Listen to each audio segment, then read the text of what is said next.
Je voudrais qu'en vous voyant vivre, étonné, les gens puissent dire, voyez comme il s'aime. Bonjour chers amis, bienvenue à Convergence. Vasula Ryden. Vasula Ryden, une femme qui est invitée dans différents pays, déjà 7, pour parler de Jésus, pour parler du Seigneur. Une femme qui provoque beaucoup de controverses, qui apporte beaucoup de questions. Une femme qui interpelle. Aujourd'hui, on va la questionner, on va lui demander quelle est son histoire, d'où vient-elle, qu'est-ce qui s'est passé dans sa vie pour qu'elle puisse avoir un tel message à livrer. Vasula, bienvenue en studio, bienvenue au Canada. Merci. Vasula, parle-nous de ta jeunesse. Parle-nous d'avant 1985, quand tout a commencé. Qui est Vasula Ryden? Qui était Vasula Ryden? J'étais une femme comme toutes les femmes mariées. Je peux dire, tu me présentes comme je suis vraiment un phénomène. Mais je t'assure que j'étais quand même une femme normale. Et puis je suis toujours naturelle, comme une femme à la maison avec des enfants. Mais disons que ma vie intérieure a changé complètement depuis le 1985 avec cette extraordinaire, une mission extraordinaire qui m'est arrivée. Alors je vais vous raconter comment j'étais avant. J'étais beaucoup intéressée dans les choses mondaines. J'étais attachée sur les choses du monde. J'aimais voyager, heureusement, parce que le travail de mon mari était dans les pays développants, developing countries, comme on dit. Et donc, il fallait voyager beaucoup. Et cette vie qu'on menait, c'était une vie superficielle, un petit peu, si vous voulez, parce que c'était toujours des choses, des dîners, des cocktails, des robes élégantes. Donc, il fallait s'habiller bien pour tel dîner, chez telle ambassade, etc. On était membres dans des clubs, comme tout le monde. Et comme c'est des pays chauds, on jouait du tennis, et on nageait dans la piscine. Belle vie, ça. Ben oui, disons une vie un peu colonialiste et que beaucoup de femmes auraient aimé avoir. Et tout marchait bien, c'est-à-dire dans ma famille, on n'avait pas des catastrophes, si vous voulez, ou bien des choses, des maladies. Et c'était une vie harmonieuse d'un côté, mais sans Dieu. Tout à fait sans Dieu. Mais par ailleurs, tu es né orthodoxe, dans une famille chrétienne orthodoxe. Oui, je suis née en Égypte par des parents grecs. Je suis orthodoxe, grec-orthodoxe, mais on n'avait jamais pratiqué. Et on priait. Ma mère nous a enseigné quelques prières pour le soir comme enfant, mais on n'a pas été à l'église régulièrement comme je vois maintenant les gens qui vont.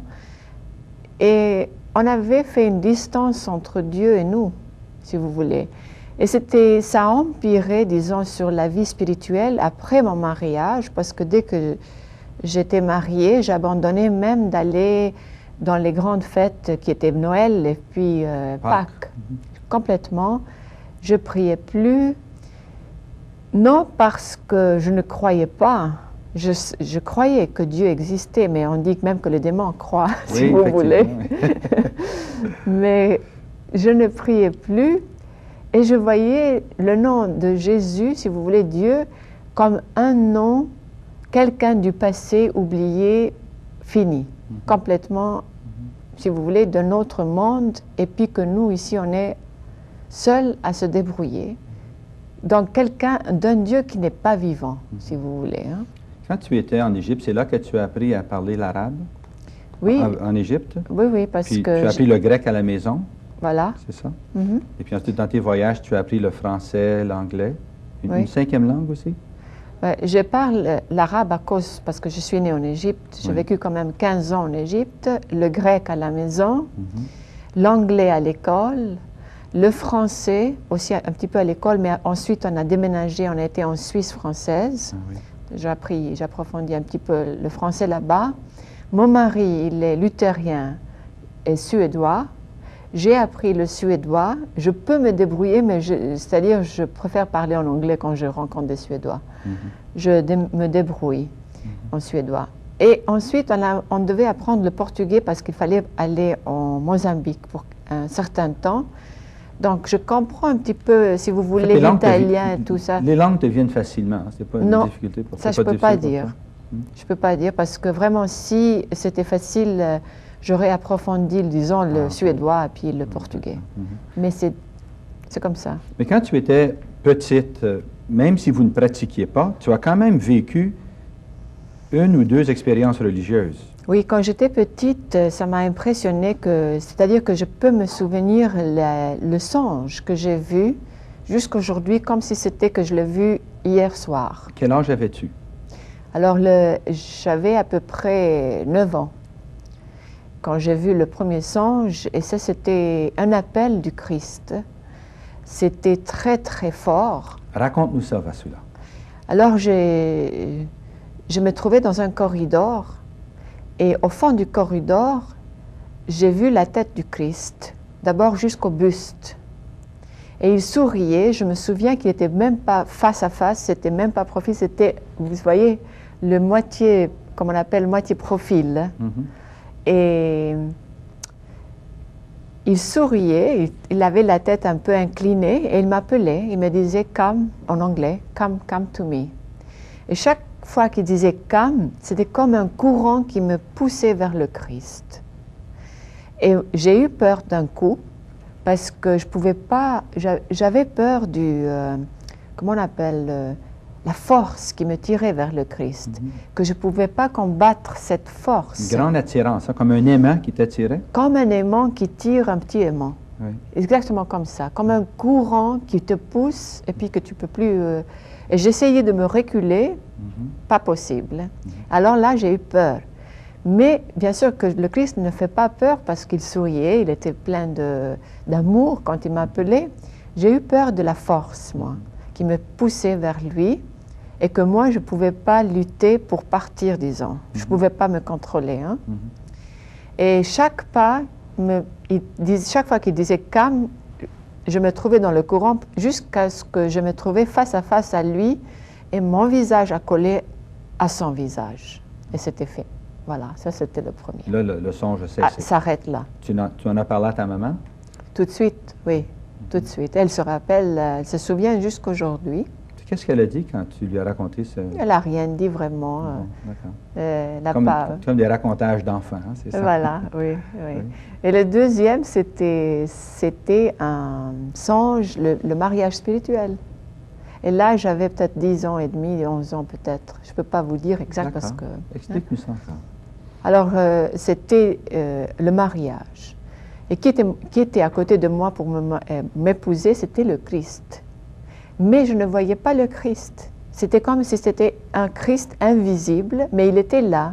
Et je disais, bon, c'est parce que c'est le Christ, on ne le voit pas. C'est pour ça que je raisonnais comme ça. Et il y avait la foule qui applaudissait comme les mariés passent, vous savez, le corridor avec les mariés, la foule de côté. Et c'est drôle parce que la foule tenait des palmiers dans la main. Et ils applaudissaient avec les palmiers comme les deux mariés qui passaient. Ensuite, tout de suite après, il fallait que je rentre dans une chambre qui était à côté. Et qui je vois là-bas? Alors là, j'ai vu la Sainte Vierge. J'ai vu notre maman qui était là. Elle m'ouvre les bras ouverts.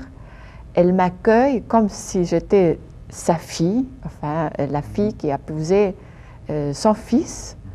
Et elle me rangeait bien la robe, elle me rangeait les cheveux pour que j'apparaisse belle. Et à côté d'elle, je reconnus donc, dans le songe Marie Magdalène. Et il y avait avec elle 2 autres saintes femmes. Ça, je ne peux pas vous dire qui était parce que je ne me souviens pas de savoir le nom. Et moi, je me tenais tranquille comme ça et elle me rangeait la robe, mes cheveux pour m'embellir pour son fils. Marie-Madeleine, la Vierge et les deux autres femmes. Mais celui qui m'a touchée pour m'arranger, c'était la Sainte Vierge. OK. Et puis c'est comme ça que ça s'est arrêté comme Alors ça. c'est arrêté comme ça, et avec le temps, je n'ai pas fait une conclusion naturellement, c'était un appel depuis mon enfance pour le Christ. Maintenant, nous voici près de 40 ans plus tard. Revois ces songes et qu'est-ce qu'ils voulaient dire pour toi? Qu'est-ce que c'est quoi le sens? Alors, ces songes, je le trouve que c'était l'appel et le mariage spirituel que Jésus m'avait, disons, épousé spirituellement pour cette mission qu'il m'a donnée pour plus tard. Donc, c'est maintenant qu'est sortie cette mission. Il te l'a annoncé longtemps d'avance. Longtemps d'avance, mais il ne m'a rien fait comprendre entre les deux. C'est ça, oui. Il t'a laissé vivre ta vie, Voilà. comme Marie-Madeleine, et Comme au jour Marie-Madeleine. donné, il est Et venu c'est te pour ça chercher. peut-être qu'il y avait Marie-Madeleine à côté. Oui, Parce que peut-être que j'ai vécu un peu comme son style. oui. Bon, maintenant, 10 ans, 11 ans, 12 ans, tu déménages en Suisse ou ailleurs, et puis un jour, tu te maries.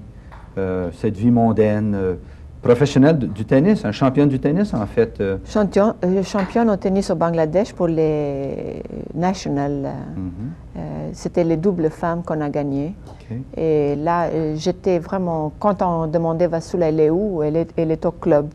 Oui, Tout de suite, toujours. Vassoula, elle est au club tel, en train de jouer du tennis, parce que j'étais une mordue, comme on dit, du tennis. Oui. Et je me concentrais là, dans le sport, beaucoup dans le sport.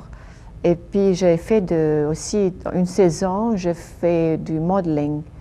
Modeling, ça veut dire du mannequin pour les habits de mode. Mais ce n'était pas vraiment professionnel, comme on dit, ça c'est faux. C'était une saison qu'on avait besoin de quelques dames qui étaient minces. J'avais 8 kilos de moins qu'aujourd'hui. Alors, je pouvais faire le mannequin et ça me faisait plaisir, quoi, pour passer mon temps. C'était... Et je me souviens que cette saison-là, je vous dis cette saison parce que c'était là où il y avait l'approche de mon ange. Cette saison-là, je faisais une préparation des tableaux à l'huile parce que je peignais. Pour exposer, on dit en français? Oui, une exposition. Exposition, voilà. Pour exposer. Et j'étais bien programmée. Le matin, je travaillais pendant 2-3 heures sur les tableaux. Ensuite, j'allais jouer le tournoi qui se passait parce que c'était le tournoi. Et ensuite, du tournoi, j'allais vite dans la chaleur. Vous imaginez, au Bangladesh, on était ensemble dans ce temps-là. Hein. Je courais vite à l'hôtel où il y avait on pratiquait, on dit, pour savoir comment marcher, quoi porter pour l'habit, voilà. Et je prenais vite une douche, je changeais dans les habits et puis j'étais avec les autres. Et le soir, je retournais à la maison, on s'habillait pour aller dans un cocktail ou on avait nous-mêmes un dîner. Voilà, ça c'était ma vie, une vie que peut-être des femmes du dehors, du monde, auraient vraiment voulu avoir. Oui. On t'enviait sans doute. Sans doute, on enviait. Je pense, oui, je pense. Et j'avais des groupes, des amis qui étaient très proches de moi et on était bien ensemble. Bien ensemble. Mais soudainement, quelque chose est arrivé. Voilà, c'est le soudain qui est arrivé. Et c'est comme on dit, comme le Christ dit, je veux venir comme un voleur. Eh bien, c'est exactement ce qui est arrivé avec moi. Parce que c'était 1985, à la fin de novembre, quand j'étais en train de préparer une liste de commissions pour m'acheter pour un dîner que je devais préparer, je crois, le même soir. Alors, pendant que je réfléchissais à ce que je devais mettre comme la suite de la commission, il y avait en moi comme une vibration et mon crayon que je tenais s'est mis à écrire, si vous voulez, au début, et c'était mon ange qui se manifestait à travers ce crayon-là, et qu'il a dit que je suis ton ange gardien, et je m'appelle Daniel. Ça, c'était écrit. Tu le voyais écrit. Oui. Entendais-tu une voix en même temps ou c'était uniquement quelque chose que tu... Pas tout à fait encore. Okay. Parce que la voix est venue, disons, 2 jours ou 3 jours. Je ne peux pas vous dire exactement, mais je me souviens que la voix est venue et qu'on appelle des locutions, je pense, aujourd'hui. Locution intérieure. Oui. Locution intérieure, de la voix intérieure. Et ça m'a étonnée parce que je disais, mais moi je m'attendais que seulement le crayon écrit. Et je lui ai posé même la question, je lui dis, mais comment se fait-il que je t'entends avant que le crayon bouge? Parce que je ne savais pas. Mais il m'a dit, parce que si tu m'entends. Et c'est parce que l'écriture à ce moment changé, si vous voulez, parce que mon état était prise. Je vivais, si vous voulez, le paradis à ce moment-là. Alors, naturellement, tout mon état, en regardant un coin du paradis, vous êtes dans un état, si vous voulez, extase, mais ce n'est pas tout à fait extase. Alors, lorsque ta main bougeait et que tu écrivais, à ce moment-là, tu vivais une forte émotion de bonheur en dedans de toi. De bonheur. Tu Parce étais que, fort heureuse. Comme j'ai expliqué, c'est comme si on vit un peu le paradis, si on a un contact avec l'ange ou le Christ, on vit le paradis quand même.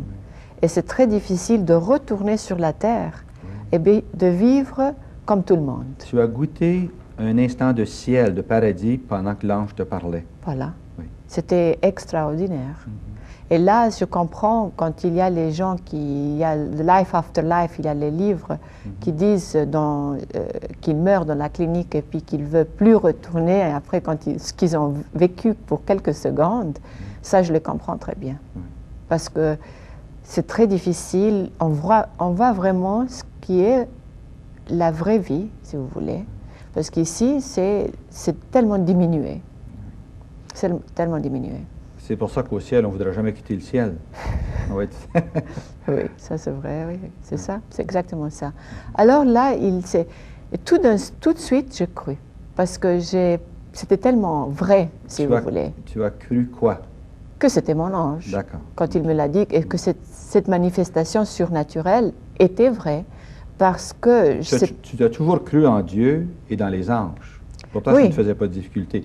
Tu ne pratiquais pas, tu ne parlais pas à Dieu, mais soudainement, quand ton ange s'est manifesté, tu as su que c'était lui. Exactement. J'ai su que c'était lui et je me suis souvenue tout de suite d'une fille à l'école quand elle nous disait chaque matin qu'elle voyait son ange. Alors j'ai dit, pourquoi pas, si elle a pu voir son ange, elle a pu parler avec son ange, pourquoi pas moi, si vous voulez. Hein? Mais disons aussi que dans le temps là, où je vivais en Bangladesh, et dans le cercle que je vivais, on n'avait jamais entendu parler que Dieu parle, aujourd'hui spécialement, avec des messages, des apparitions à travers la Sainte Vierge, d'une façon très forte et qui est actuelle. Je ne savais pas que c'était une possibilité. Je savais qu'il y avait les prophètes de la Bible et puis on avait parlé de Fatima quand j'étais jeune, mais comme un enfant, j'écoutais à demi-oreille, vous voyez? Mais je n'ai pas fait attention. Et moi, pendant que mon ange était venu, je pensais vraiment que j'étais la seule au monde, depuis le temps de je ne sais pas quand. D'accord. Alors... tu trouvais ça étrange? Étrange et vrai. Alors j'ai trouvé tout de suite la clé, si vous voulez, pour me souvenir plus tard, pour relire ce que je devais, si je voulais me rappeler ce qu'il s'est passé. C'est-à-dire, lui, il m'écrivait, et je lui posais la question, si vous voulez, mais je l'écrivais moi-même aussi pour ne pas oublier, pour relire après. Ça devenait un texte, si vous voulez. Et ça, c'était voulu de Dieu. Pour plus tard, parce qu'aujourd'hui, tout est par écrit. C'était voulu pour que le monde lise ça, parce que c'est une guérison intérieure de l'âme pour se convertir. C'est la mission, si vous voulez, qu'il m'a fait depuis le début. Alors, j'attendais que mon mari arrive l'après-midi pour voir sa réaction. J'ai jamais douté qu'il va me dire « mais tu es folle » ou bien des choses comme ça, parce que je connais assez bien mon mari, et si j'allais lui expliquer, il croirait. Et je lui expliquais en 2 mots, et tout de suite il a cru. Il est luthérien, comme j'ai expliqué. Et je disais tout le temps, mais j'ai vraiment de la chance la plus chanceuse du monde. Tu disais ça parce que tu avais vécu une expérience de bonheur. Oui. C'est ça, c'était Et le je trouvais bonheur. extraordinaire que je pouvais avoir un contact avec un être un être céleste. céleste. C'est ça que je trouvais extraordinaire et que c'était beau. Je trouvais que c'était très beau. Oui. Mais j'ai jamais pensé pourquoi et le reste, si vous voulez. Hein. Tu vivais le moment. Je vivais le moment. Oui. Pendant une semaine, c'était comme ça, un Mais contact. ce n'était pas de communication spirituelle qu'il te faisait par écrit. Non, pas encore, pas tout de suite, parce que comme mon âme était tellement loin de la spiritualité, Il devait t'apprivoiser. voilà, c'est le mot, m'apprivoiser, parce que Jésus avait dit plus tard, j'ai fait très attention que tu ne m'échappes pas. Oui, c'est ça. Le pédagogue parfait d'ailleurs, hein, le Seigneur et le grand Vraiment, pédagogue. il marchait très doucement avec moi pour que je ne m'effraie pas, il avait dit. Comme quand tu avais 9 ans. Voilà, À 9 ans, tu t'étais effrayé lorsqu'il t'attirait. voilà. Et il ne voulait pas m'effrayer et s'imposer. Alors il allait à petits pas, et il a dit ça d'ailleurs, j'allais à petits pas pour ne pas t'effrayer. Tu étais tellement fragile que je ne voulais pas que tu as un choc ou bien que tu pars. Alors il allait doucement, on dit à petites étapes, Un petit pas. à petits pas. Voilà, à petits pas il venait. Mais alors il avait envoyé mon ange d'abord, parce que peut-être mon âme n'était pas prête d'abord d'accueillir Jésus comme ça. Et ça, je vais vous dire plus tard ce qui s'est passé pour accueillir Jésus. C'était pas facile. Alors mon ange, après une semaine, tout d'un coup, voilà, j'étais déjà mûre après une semaine pour qu'il me pose une question. Et il me dit, et il a pris un ton strict. Et j'ai dit, mais je ne reconnais plus mon ange tout d'un coup, qu'est-ce qui se passe? Une question. La voix et l'écriture en même temps. Tu entendais la voix, puis Voilà. l'écriture était là Oui. aussi. D'accord. Quelle question? Disons qu'aujourd'hui, je peux entendre la voix maintenant, et quand je rentre à la maison, je l'écris. OK. C'est un peu du progrès, si vous voulez. Hein? D'accord, oui. Voilà. Et la question, c'était prends la parole de Dieu et lis-la. Ouvre la Bible.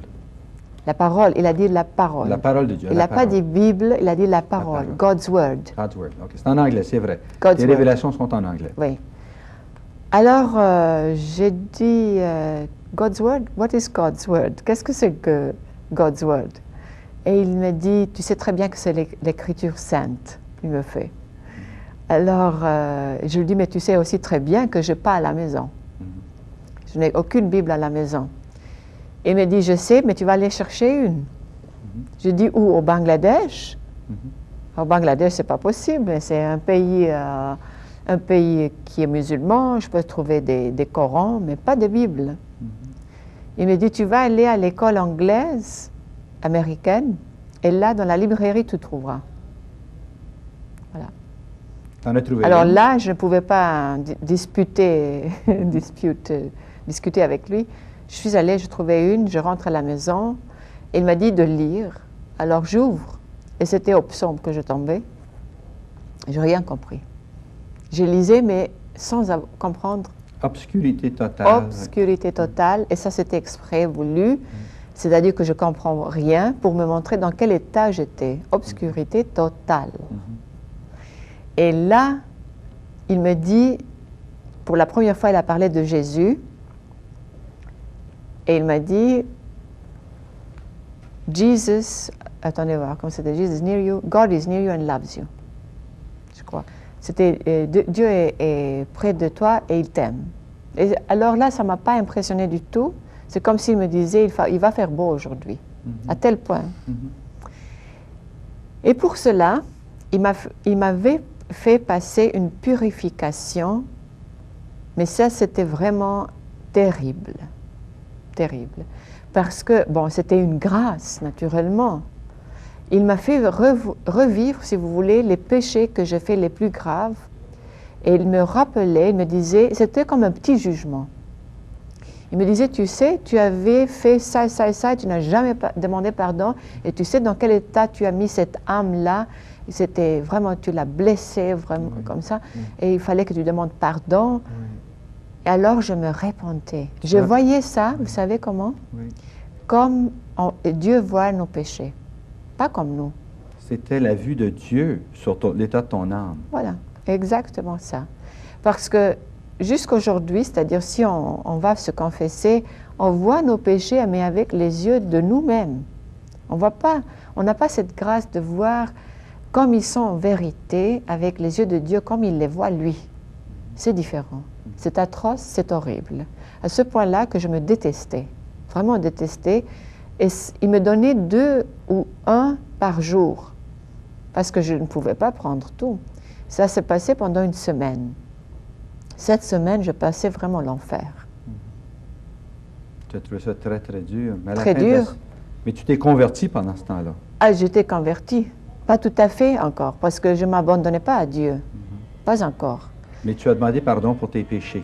Oui, c'était le repenti complet. Je demandais pardon à tout ça, je me détestais, je disais, mais je suis tellement horrible que je n'ai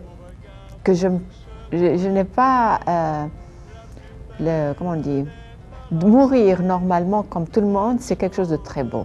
Pour moi, il faut qu'on me tue, on me coupe en petits morceaux, on me rejette. Tellement que je me détestais. Vasula, je dois t'arrêter. Chers amis, je dois vous inviter à revenir la semaine prochaine pour entendre la suite de ce témoignage merveilleux d'une rencontre d'une femme mondaine avec son Dieu. Comment Dieu l'a apprivoisée, comment Dieu s'est révélé à elle, comment Dieu ensuite s'est servi d'elle pour évangéliser à travers le monde entier.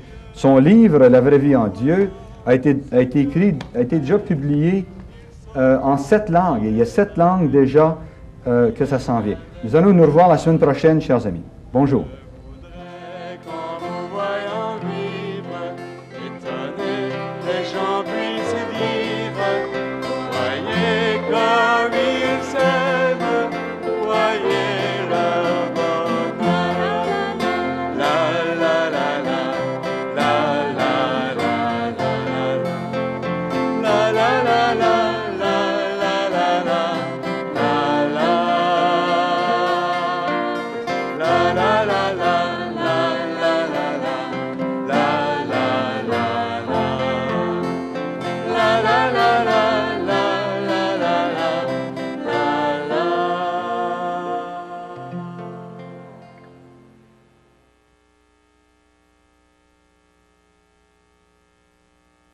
Je voudrais qu'en vous voyant vivre, étonner les gens puissent dire, voyez comme ils s'aiment, voyez leur bonheur. Bonjour chers amis, bienvenue à cette émission de Convergence. Avec moi en studio, Vasula Ryden, auteur de ce livre, La vraie vie en Dieu, un livre dicté par le Seigneur, par Jésus, qui lui parle par des monitions intérieures. Ce livre a été traduit en 7 langues déjà, et il a été traduit en 14 langues, excusez-moi, et publié en 7 déjà. Il y a 7 autres langues dans lesquelles ça doit être publié très prochainement. Vasula Ryden reçoit ses messages, par ailleurs, en anglais. C'est en anglais que le Seigneur lui parle. Le titre du volume anglais, c'est « The True Life in God ». Et si je vous montre à l'intérieur, vous allez pouvoir constater la différence de l'écriture de Vasula. Laissez-moi vous montrer ça. Vous avez juste ici l'écriture de Vasula. Si on peut vous montrer ça là, à la caméra. Voici quand Vasula écrit normalement, voici son écriture.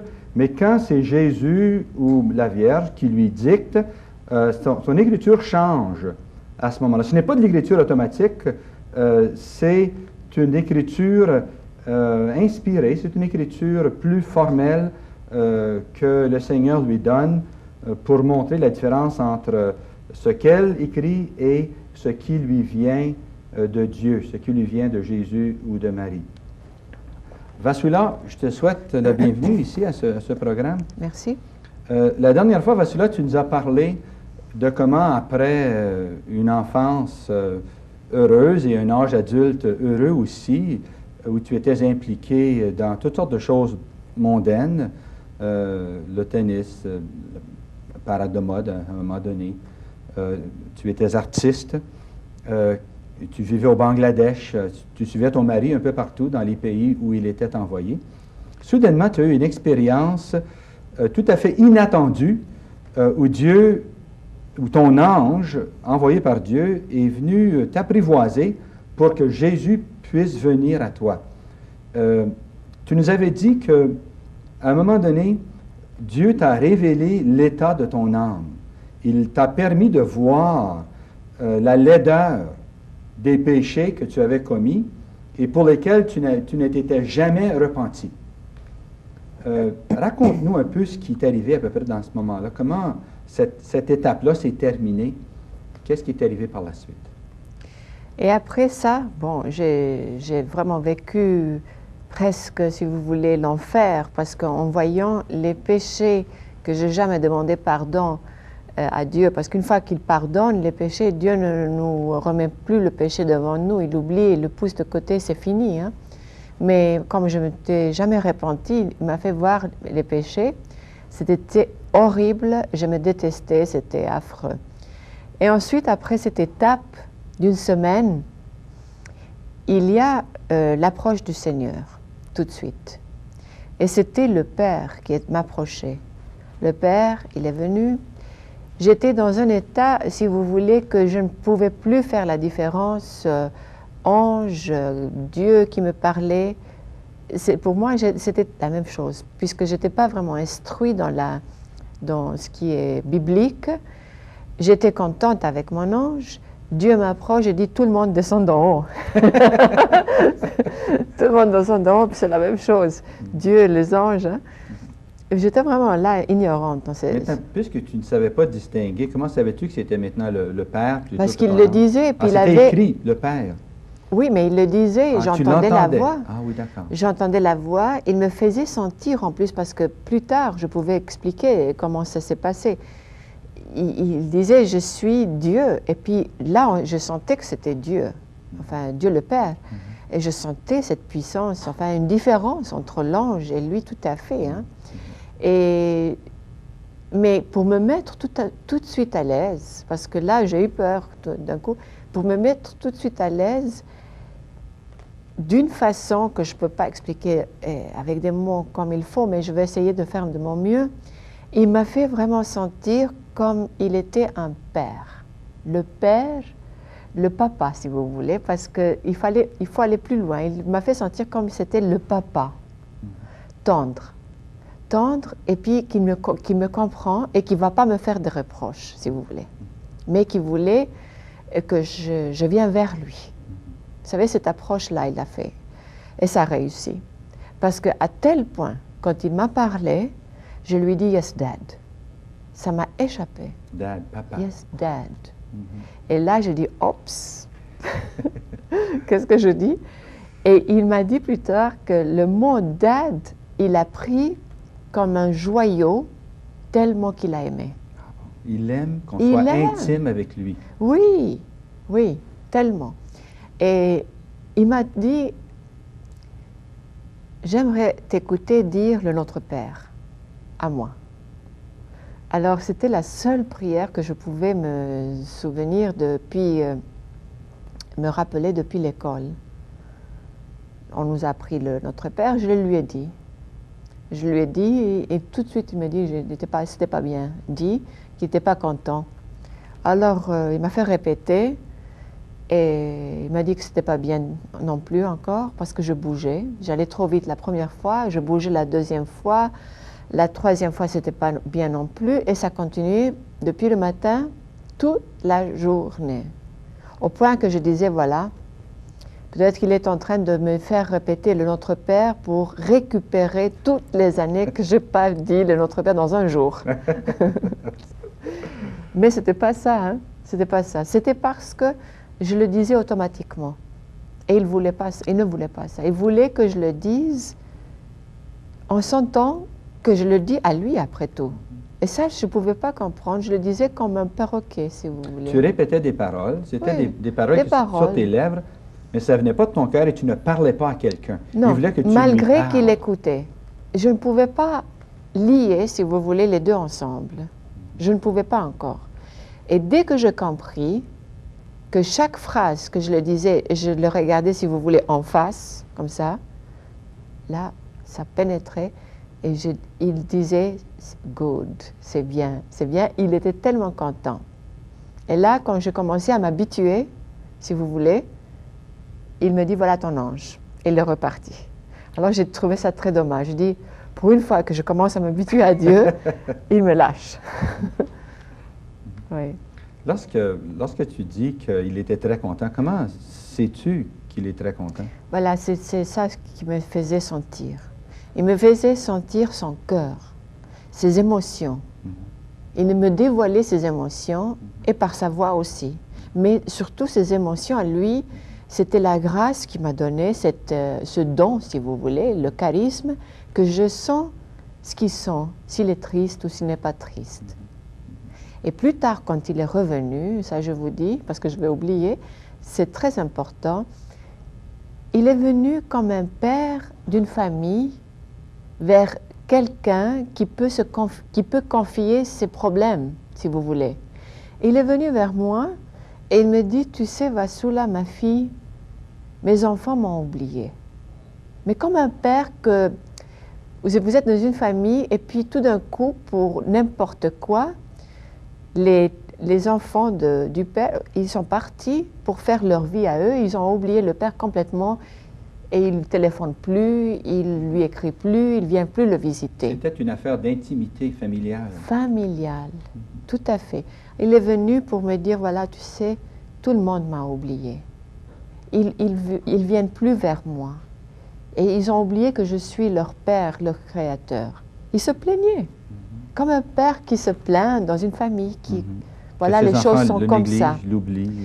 Au point que j'étais tellement triste pour lui, qu'une fois je pleurais, et il me dit, ne pleure pas pour moi, pleure pour mes enfants. C'est eux que tu dois pleurer. Voilà. C'était cette approche de Dieu, le Père de famille. Et surtout quand il est revenu pour me dire, tu sais, il me disait, tu m'appartiens, tu es mien, tu es mienne, tu viens de moi, je suis ton père, tu descends de moi, tu es ma sémence. Alors là, vraiment, c'est là où je me sentis que vraiment, lui, c'est le Père. Notre Père, qu'on peut appeler Papa. De cette familiarité, mais, ça c'est très important, être intime avec Dieu, mais pas vulgaire. Hein? Parce qu'il a dit, une fois Jésus m'a dit, sois intime avec moi, mais néanmoins, n'oublie jamais, jamais que je suis saint. C'est très important. Très important. Alors, c'était le début.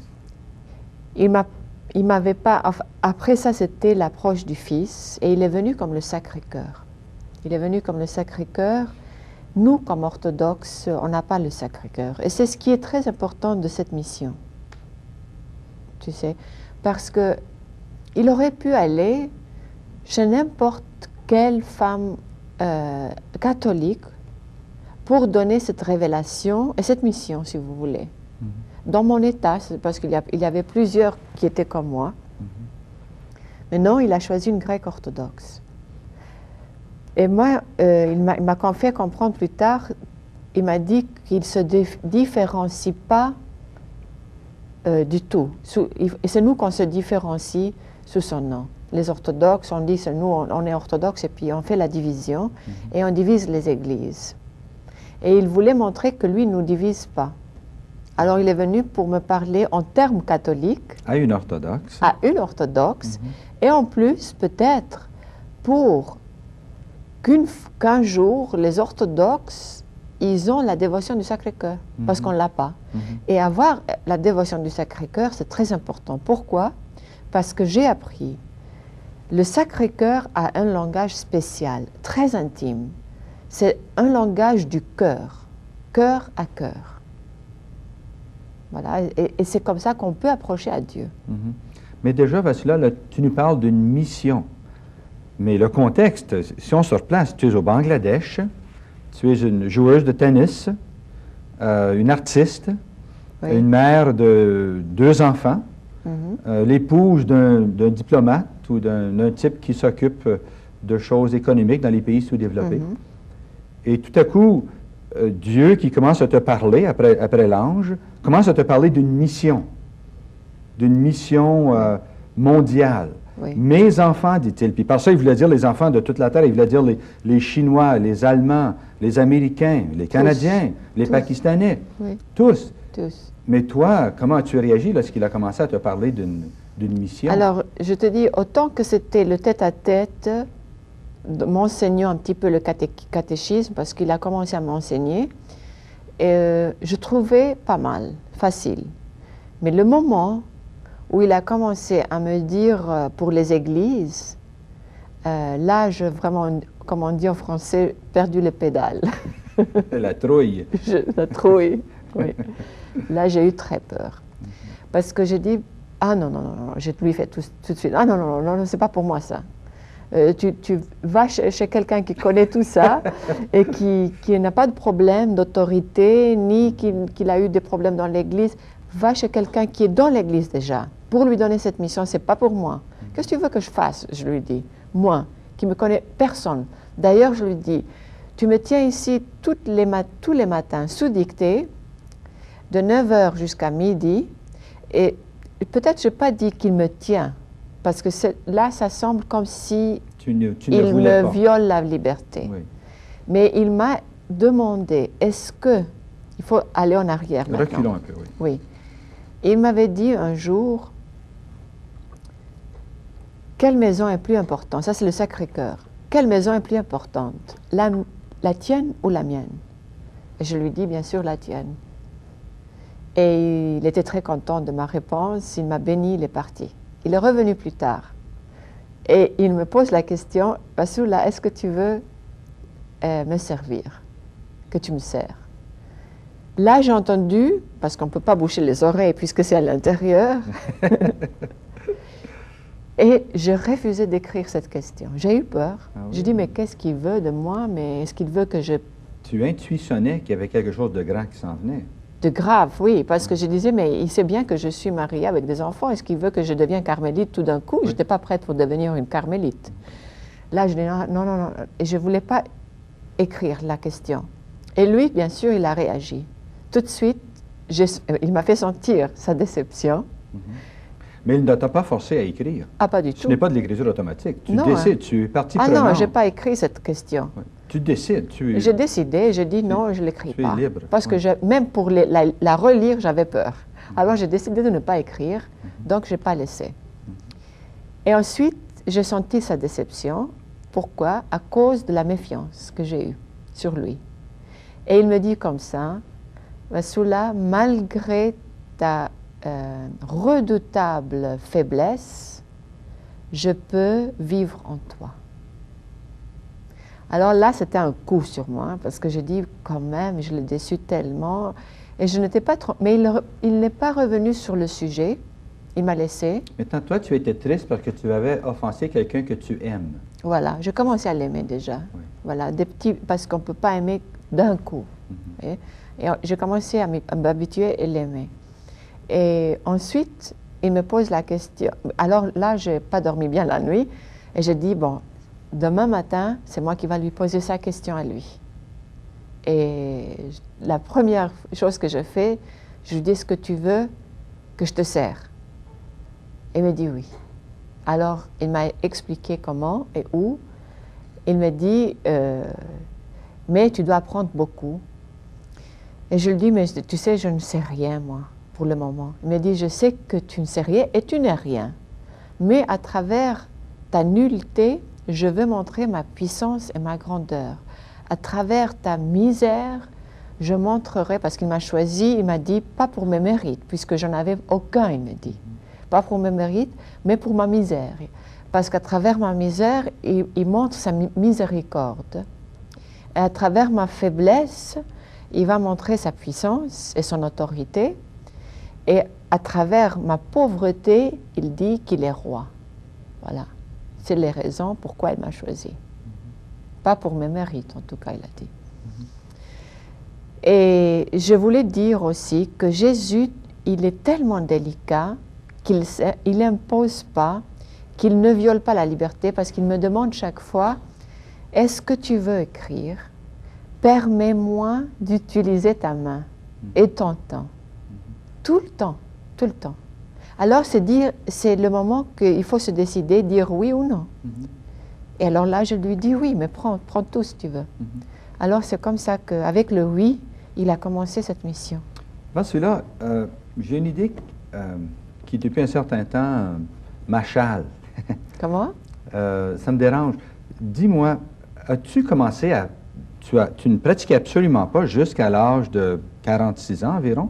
Lorsque ton ange a commencé à te parler, puis ensuite le Père, et ensuite Jésus, as-tu repris la pratique religieuse? Pas tout de suite, tu sais, parce que c'était à petits pas. Mais il m'avait dit déjà de faire 3 prières que j'avais obtenues d'un prêtre. Et il m'avait lancé tout de suite, oui, je réponds oui, parce que c'est l'ange déjà avant l'approche de Jésus, il m'avait dit va à l'église. Alors il m'a poussé vers l'église, et c'était l'église catholique en face de moi. Alors je suis allée à l'église la première fois de ma vie, dans l'église catholique surtout, parce que j'ai jamais été chez les catholiques. Et j'ai pris ma sœur, donc il m'a poussé vers son église, si tu veux. Et l'église catholique était là, alors je suis allée, et je me tenais tout à fait au fond, parce que je voulais voir ce que les gens faisaient pour imiter, puisque je ne savais pas. Et il m'a dit lire la Bible aussi. Alors j'ai commencé à relire la Bible. En plus, il m'enseignait, de sa bouche, j'ai tout appris, le catéchisme, et plus tard, naturellement, des passages de la Bible qu'il m'a fait comprendre. Et graduellement, il t'instruisait dans la prière personnelle, l'importance du jeûne, la prière du cœur, le jeûne, la confession, qu'il faut aller se confesser. Tout ça, c'est lui qui m'a appris. Et puis, tu as repris la pratique dans ton église, à toi, l'église orthodoxe, grecque-orthodoxe. Oui, oui, oui. Mais je ne fais pas de différence, je vais chez les catholiques.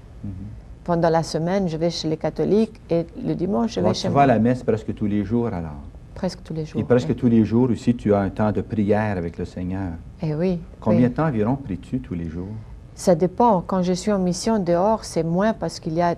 Je suis un peu bousculée. Oui. Et là, je peux dire que je suis un peu malheureuse parce que... Tu manques ça, hein? Je vis maintenant une vie contemplative. Et là, si ça manque, c'est vraiment... Mais j'offre ça puisque c'est la mission qu'il faut que je suis dehors. Mais disons que si je suis à la maison et dans l'état normal de vie courante, j'ai entre 6 et 7 heures de méditation, donc contemplatif, de prière, être sous dictée avec lui, sur les genoux, par respect. Alors tu es à genoux parce qu'il est saint, parce qu'il est Dieu. C'est un papa. Voilà. Mais c'est Dieu quand même. Mais c'est Dieu quand même. Et il voulait... je n'étais pas sur mes genoux tout de suite, vous voyez? C'est-à-dire qu'il ne m'a pas pris pour me forcer. Parce qu'il dit, je demande selon la capacité de l'âme. Donc quand il m'a formé après un mois, il me pose la question, me dit, est-ce que je ne mérite pas plus de respect, Vasula? Est-ce que tu ne peux pas être sur tes genoux quand tu me reçois? Tu vois? Alors, ce n'était pas tout de suite, parce que mon âme n'était pas prête. C'est ça. Et c'est là que Dieu travaille dans l'âme selon la capacité. Il doit t'apprivoiser. Hein? Oui. Chacun d'entre nous, d'ailleurs, même les téléspectateurs. Mais il m'a dit, tu luttais contre moi. Mais nous luttons tous. Tout le monde. C'est la suite du péché originel. Adam et Ève se sont cachés de Dieu quand ils revenaient le soir après leur péché. Ils se sont cachés, puis on a hérité cette tendance à vouloir se cacher de Dieu, à ne pas vouloir. Ça fait partie de l'héritage du péché originel. Quand mon ange me disait, fais la paix avec Dieu. Je dis, mais quelle paix? Moi, je n'ai jamais fait la guerre. Je ne comprenais pas. Mais après, j'ai compris. Et Dieu, plus tard, il ne m'a pas tout de suite dit ça, parce que l'âme n'était pas prête à avoir les réprimandes de Dieu. Mais après, quand mon âme était prête, je prenais tout. Il me disait, mais Vasula, tu sais, tu luttais. petite créature chétive, il m'appelait. Tu l'étais contre moi. Mais j'ai gagné parce que j'étais traînée, il me dit, dans la poussière, dans la lutte, je t'ai mis par terre, si tu veux, et je t'ai traîné dans la poussière et je t'ai amené jusqu'au désert. Et là, je t'ai laissé dans le désert pour te former, seul. J'ai retiré même ton ange gardien, et pour que tu te trouves seul, abandonné. Et il a donné un ordre à Satan qu'il ne m'attaque pas, parce que là, il aurait profité.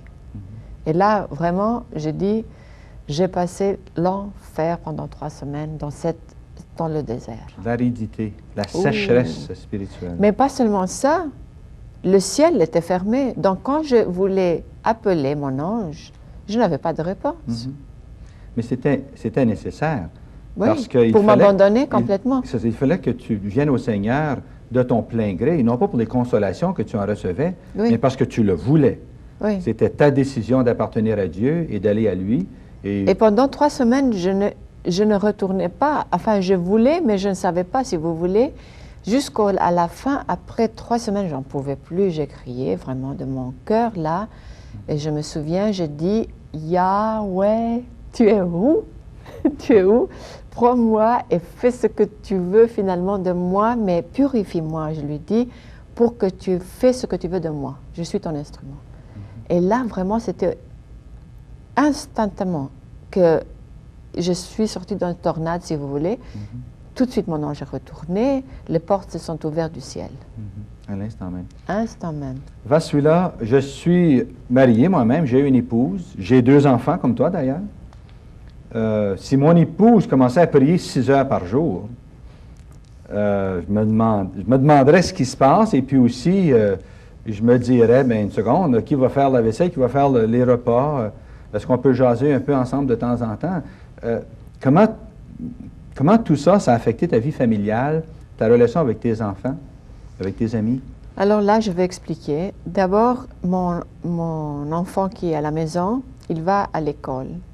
Il part toute la journée, je suis seule à la maison. Mon mari, la même chose, il va, il retourne à 6h30, 7h, 7h30. Donc je suis à la maison seule toute la journée. Je range la maison, vite, tant que je puisse faire parfait, mais jamais 100% parfait, comme je voulais, disons. Mais Jésus m'avait dit, qui est plus important, ta maison ou la mienne? Souviens-toi de ça. Alors là, je range la maison et bien sûr que je cuisine pour qu'on ait un plat chaud comme il faut, comme avant. Mais j'arrive à faire tout. Mais si vous voulez, il y a de plus, c'est pas seulement que je suis sous dictée et les prières, le chapelet, la messe, tout ça. C'est pas seulement ça. Il y a maintenant ce que je dois surveiller, les traductions. Il y a le plus maintenant. Oui. C'est la mission et alors, maintenant. la mission. Alors, je travaille, je t'assure, jusqu'à 11h30, minuit. Tous les jours. Tous les jours. Je travaille des heures supplémentaires. C'est astreignant. Et je dis, Jésus travaille des heures supplémentaires. Parce que ça presse, le message est urgent. Parfois, je lui ai demandé pourquoi tu n'es pas venu 10 ans plus tôt. Tellement que c'est beaucoup. Mais je ne suis pas stressée. Jamais. Parce qu'il m'avait dit, avec moi, tu vas travailler en harmonie. Il ne faut pas se stresser. Et en plus, il ne faut pas te fatiguer. Donc, il me donne une force, si vous voulez, parce que je ne me sens pas fatiguée. Pour travailler, pour faire tout. C'est le Seigneur qui te porte. Maintenant, toute la question de la mission et de l'urgence du message vers celui-là, ça, c'est le sujet d'une autre émission. Voilà. Et puis, on va y revenir. Mais je te remercie pour ton bon témoignage pour aujourd'hui. Merci. Et voilà, chers amis, cette histoire extraordinaire d'une femme qui a été rencontrée par Dieu et qui a cédé à l'amour de Dieu, qui a dit oui et qui s'en trouve fort heureuse. Et vous aussi, le Seigneur a une mission pour vous. Le Seigneur n'attend de votre part qu'un oui. Vasula n'est pas spécial. Le Seigneur a bien précisé qu'il l'a choisie parce qu'elle était tout petite, qu'elle ne valait à peu près rien. Mais vous aussi, le Seigneur vous aime et veut venir jusqu'à vous pour vous transformer. Dites oui au Seigneur. Offrez-vous à lui. Bonjour. Voyez comme il s'aime, voyez le bonheur, et devant tout ce que vous êtes, ils pourront voir les traits de Dieu en voyant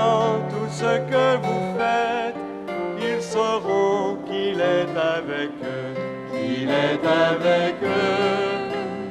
Je voudrais qu'en vous voyant vivre, étonner les gens puissent vivre. Voyez comme ils s'aiment, voyez leur bonheur. La la la la, la la la la la, la la la la.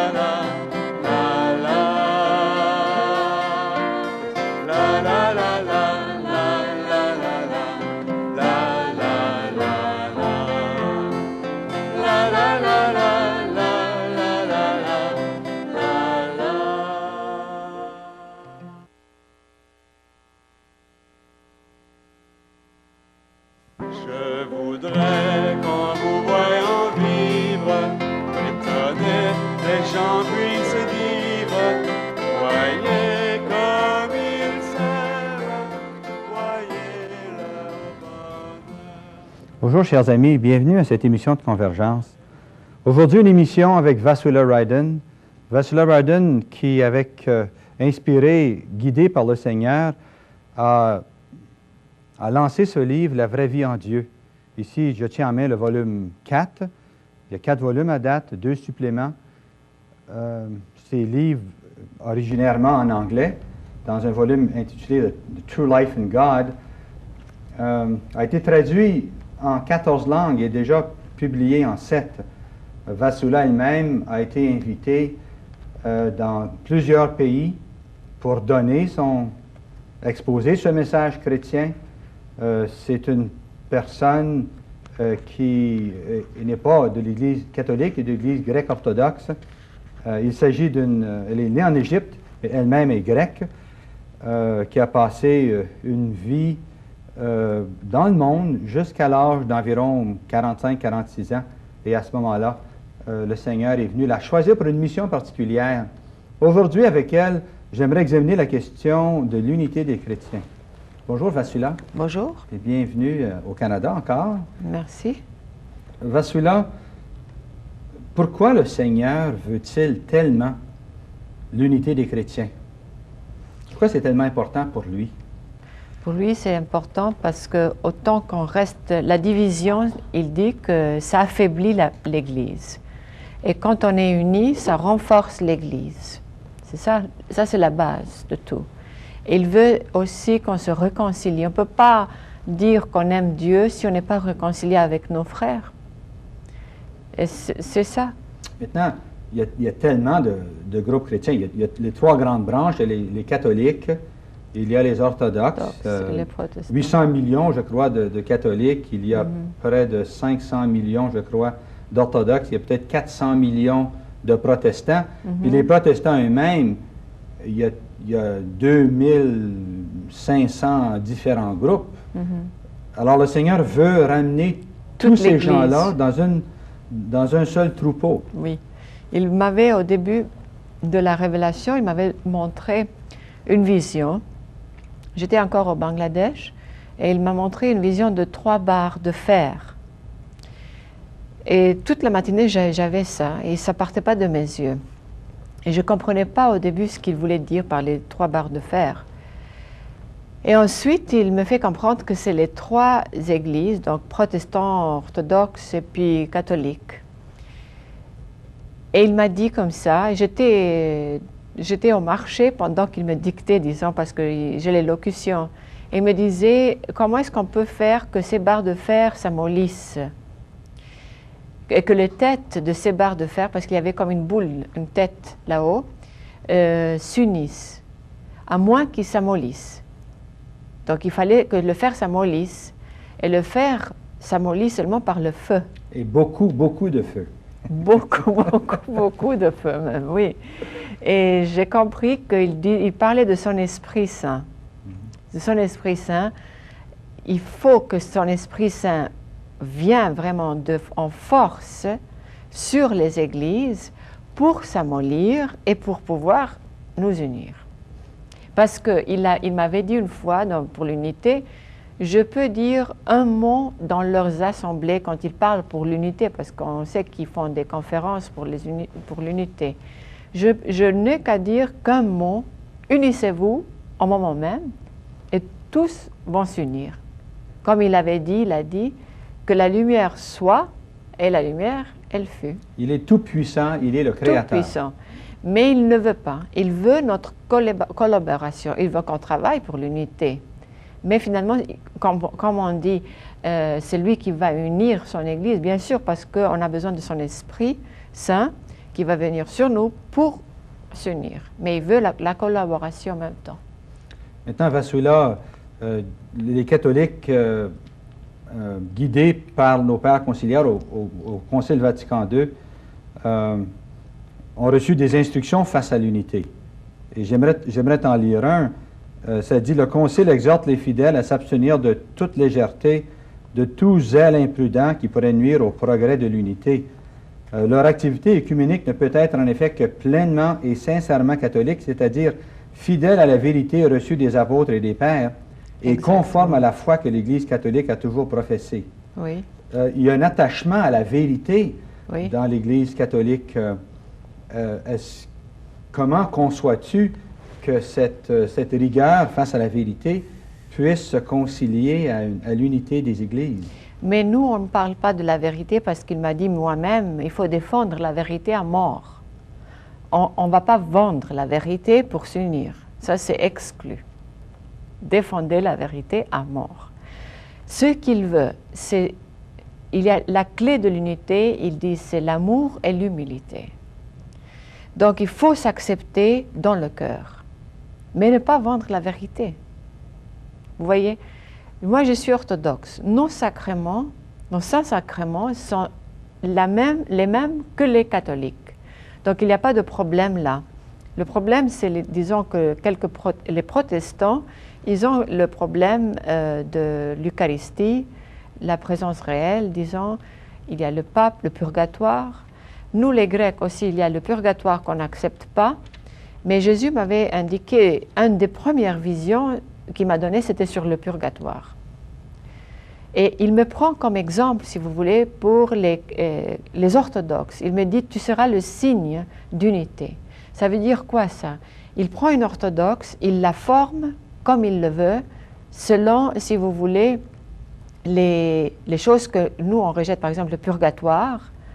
La sainteté, au contraire, on est dévoué à vénérer la Sainte Vierge. Et on a des chants pour elle, etc. Mais l'autre problème, on a dit le purgatoire, la Sainte Vierge et le pape. Le pape, c'est là le bloc où ça bloque les orthodoxes. Ils acceptent tout, disons, sauf le pape, successeur Pierre.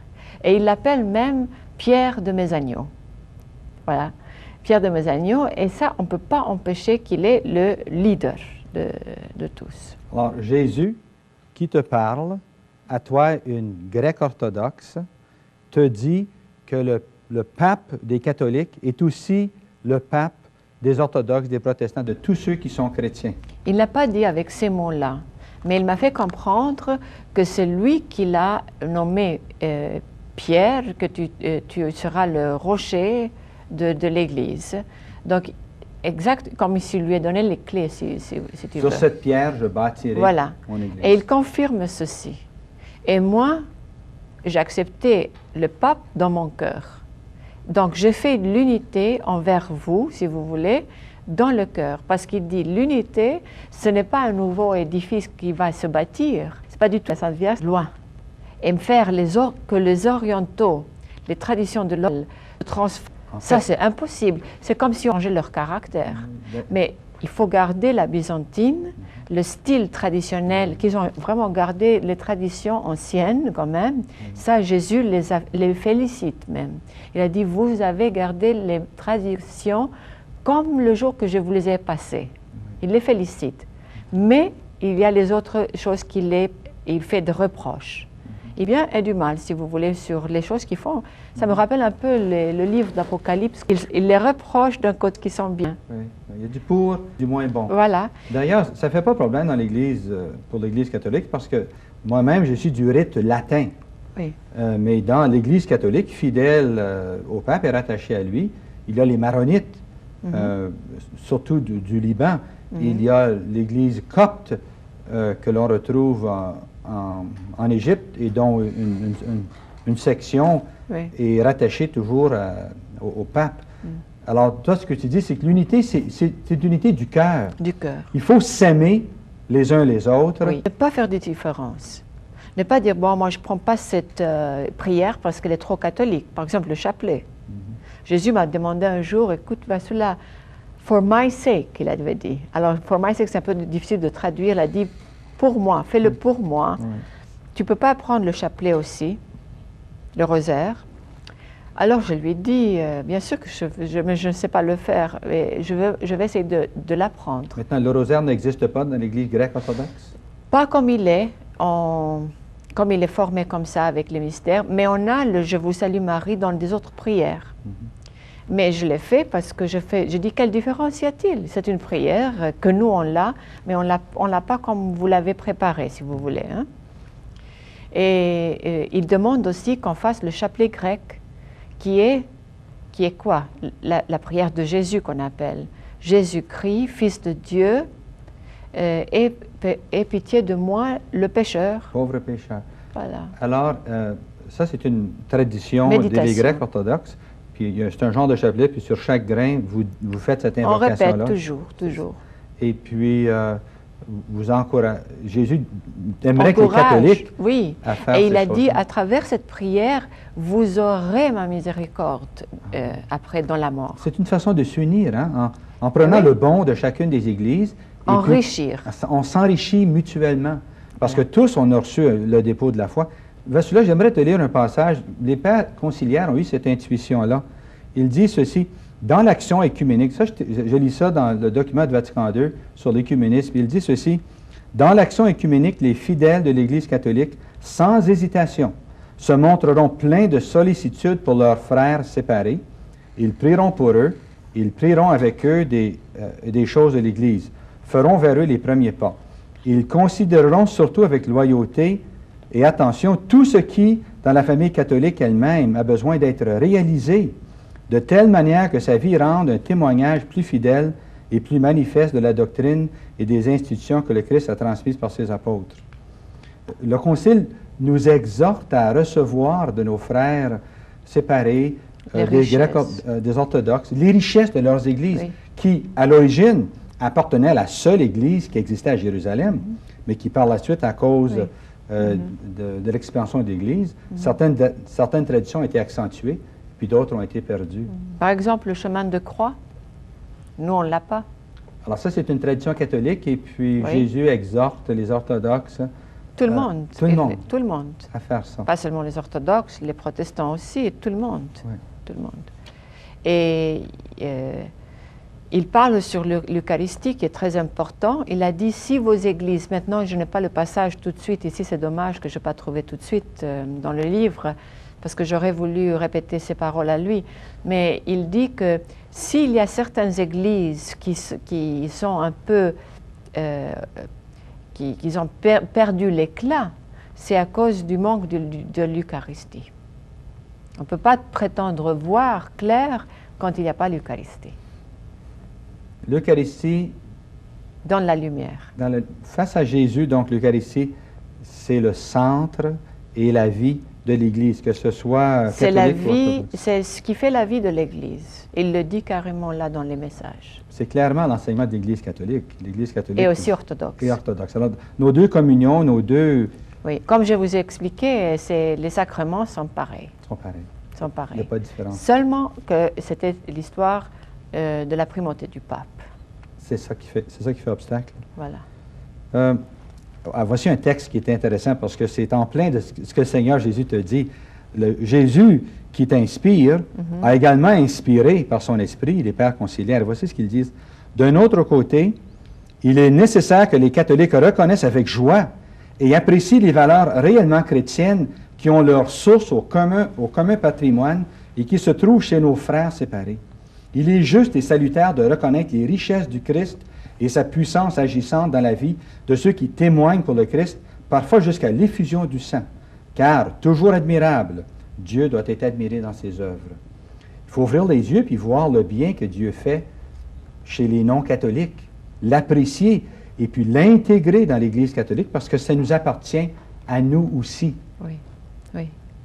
Et c'est ce qu'il veut. Il veut enrichir l'Église. Et il dit, mais les premiers mots qu'il m'avait dit sur l'Église, il me dit, tu sais, je reviens pour consolider mon Église. Donc, la faire forte, la renforcer. Et la force, c'est l'unité. La force, c'est l'unité. Maintenant, Vassula, voici que Jésus, ayant pris la décision de t'envoyer comme apôtre pour faire l'unité, sait que la tâche ne sera pas facile.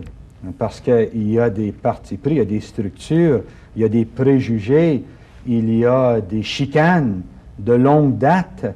Ça ne sera pas facile. C'est pas facile, mais j'ai confiance en ce qu'il dit le Seigneur. Il va le faire. Donc, il ne va pas nous tordre la main pour le faire parce qu'il veut notre collaboration. Mais je trouve qu'il va le faire par des moyens que nous, peut-être, on n'attend pas. Il parle d'une purification qui va venir. Et là, ce que j'ai raconté au début, la purification, c'est que j'ai vu mes péchés avec les yeux de Dieu. Et c'est ça que tout le monde va passer. Et peut-être qu'à cet instant, on va comprendre. Bon, un instant, là. Reprends ça, là.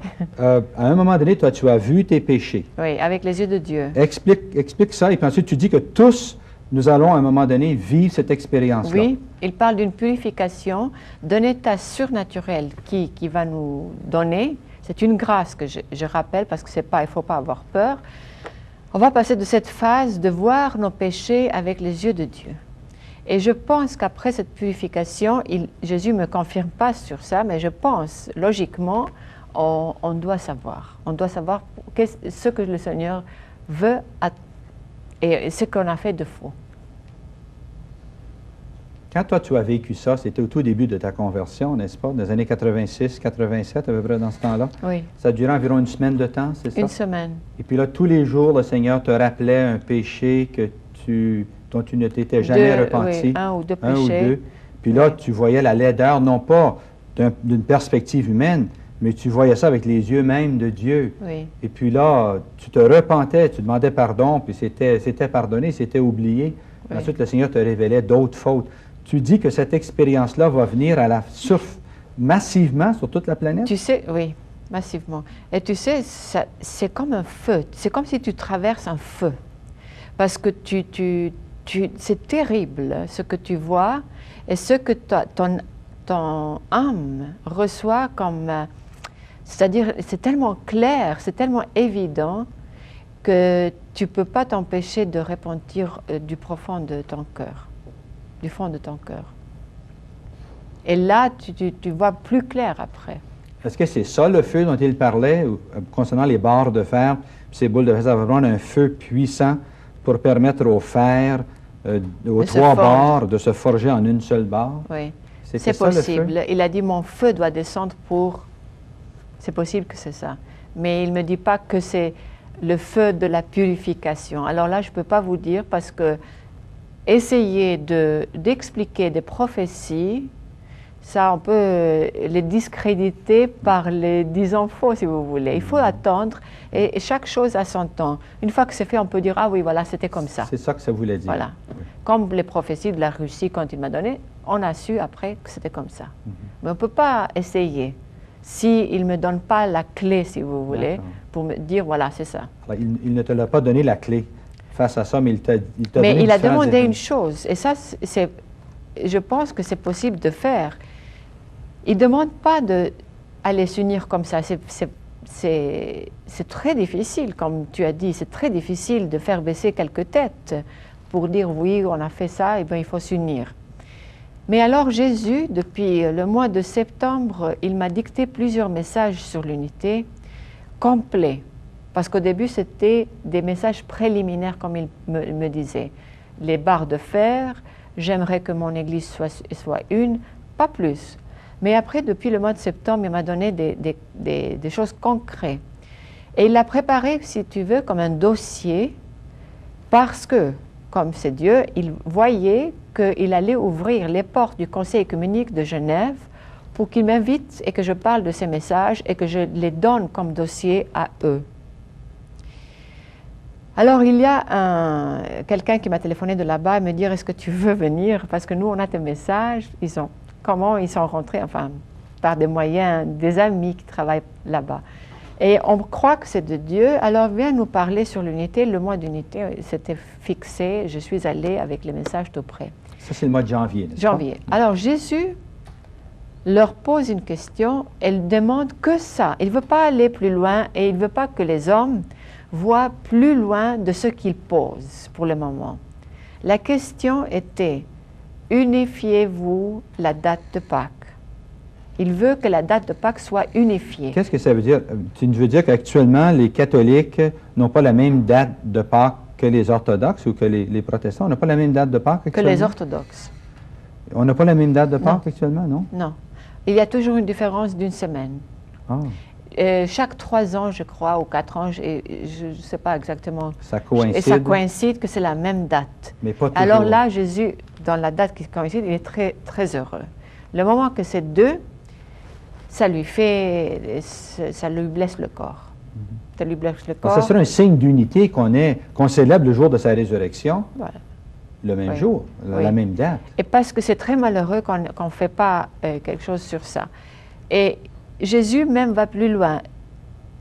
Parce qu'ils vont dire, bon, c'est nous qu'on a la date exacte. Les catholiques vont dire, mais non, c'est nous qu'on a la date.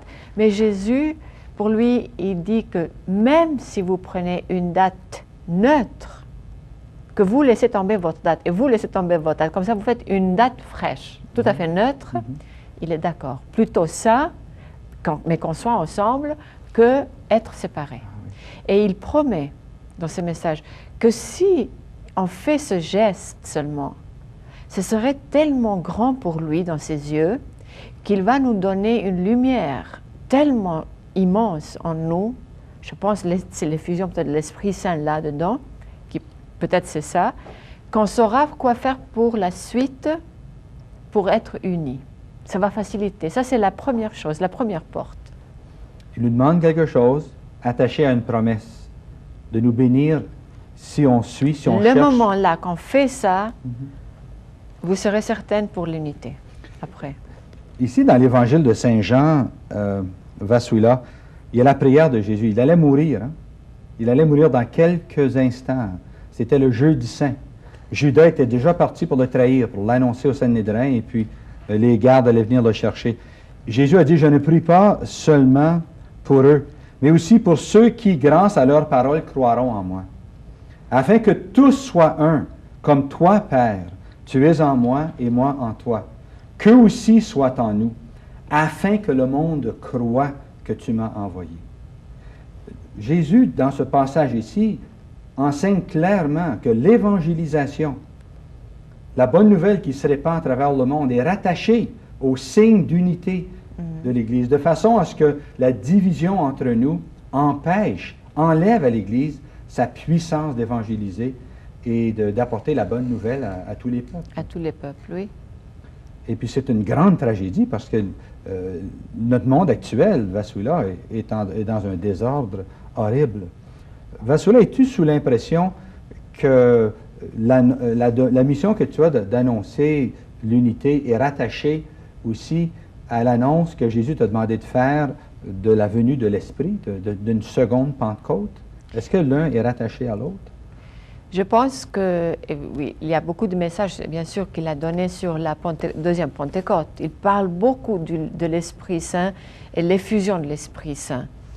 Mais je ne peux pas te dire exactement si l'unité sera avant ou après.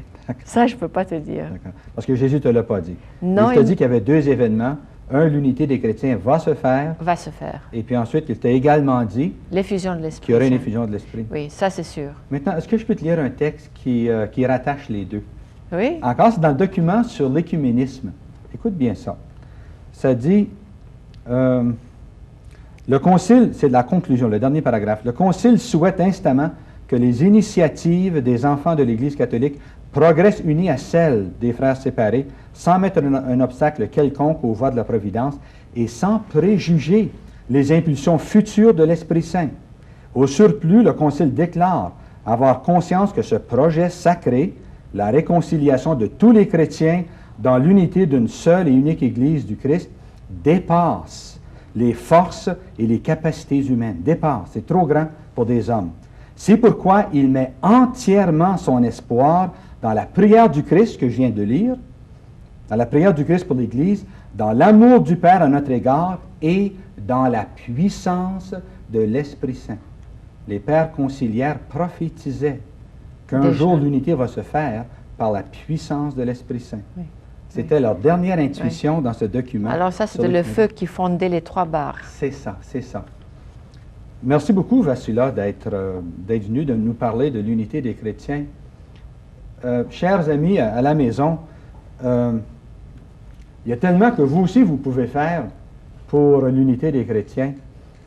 Que vous croyez ou non au message reçu par Vassula, les textes de Vatican II nous parlent clairement de notre obligation à travailler pour l'unité des chrétiens. D'abord, en ne parlant pas en mal de nos frères séparés. Puis deuxièmement, en acceptant de prier avec eux et de travailler avec eux dans des œuvres communes de charité, de se voir comme frères et sœurs, fils du même Père, croyant dans le même Seigneur, Jésus, afin que le règne de Dieu vienne parmi nous.